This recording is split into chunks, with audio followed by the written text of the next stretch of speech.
अकबर बीरबल की कहानी। कुएं का पानी।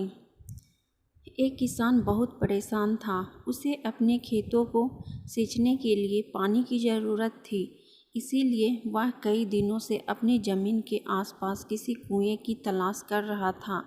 इसी तलाश में वह घूम रहा था कि अचानक उसे एक कुआं दिखा। यह कुआं उसके खेतों से बहुत नज़दीक था, इसीलिए किसान बहुत खुश हुआ। उसने सोचा कि अब उसकी परेशानी खत्म हो गई। यह सोचकर वह खुशी खुशी घर चला गया। अगले दिन वह पानी लेने कुएं पर पहुंचा। जैसे ही उसने कुएं के नज़दीक रखी बाल्टी कुएं में डाली, वहां एक आदमी आ धमका। वह किसान से बोला, यह कुआं मेरा है, तुम इसे पानी नहीं ले सकते हो। अगर तुम इस कुएं से पानी लेना चाहते हो तो तुम्हें इस कुएं को खरीदना होगा।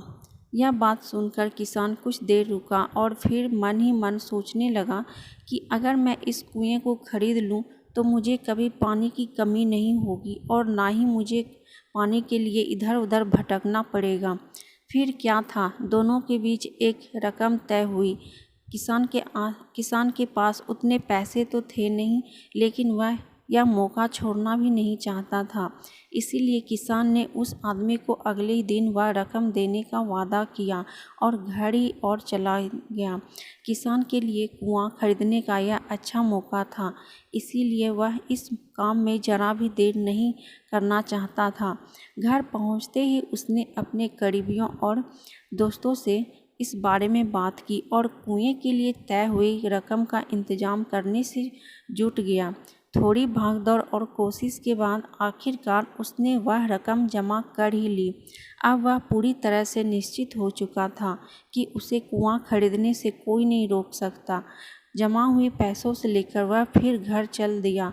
उसे बड़ी बेसब्री से इंतजार था कि जब रात खत्म होगी और वह कुआं खरीदने जाएगा। उसी सोच में वह पूरी रात सो नहीं सका।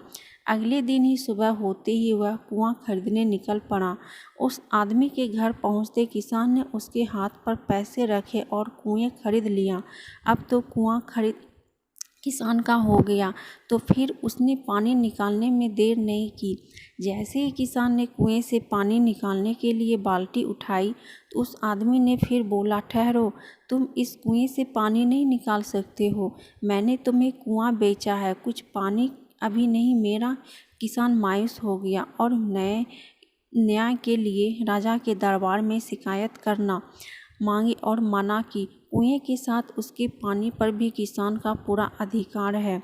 यह देखकर राजा अकबर ने बीरबल की बुद्धिमानी की तारीफ की और कुआं बेचने वाले आदमी पर धोखेबाजी के लिए जुर्माना लगाया। कहानी से सीख। किसान और कुएं की कहानी से पता चलता है कि अपने आप को दूसरे से अधिक चालाक नहीं समझना चाहिए। साथ ही धोखा देने की आदत से भी दूर रहना चाहिए, क्योंकि कोई ऐसा भी हो सकता है जो आपसे भी अधिक बुद्धि और इस्तेमाल करना जानता हो। ऐसे में आपका धोखा पकड़ा जाएगा और आपको अपने किए हुए भुगतान करना होगा, जैसे इस कहानी के अंत में कुआं बेचने वाले आदमी को करना पड़ा। तो कैसी लगी दोस्तों आप सबको अकबर बीरबल की कहानी? अगर अच्छी लगी तो वीडियो को लाइक, शेयर, कमेंट और सब्सक्राइब कीजिएगा और ऐसे ही कहानी सुनने के लिए बेल आइकन को प्रेस कर दीजिएगा, ताकि जैसे ही हम कहानी डालें आप तक पहुंच पाएँ। तो फिर मिलती हूं एक ऐसे ही कहानी के साथ। तब तक के लिए बाय बाय, थैंक यू।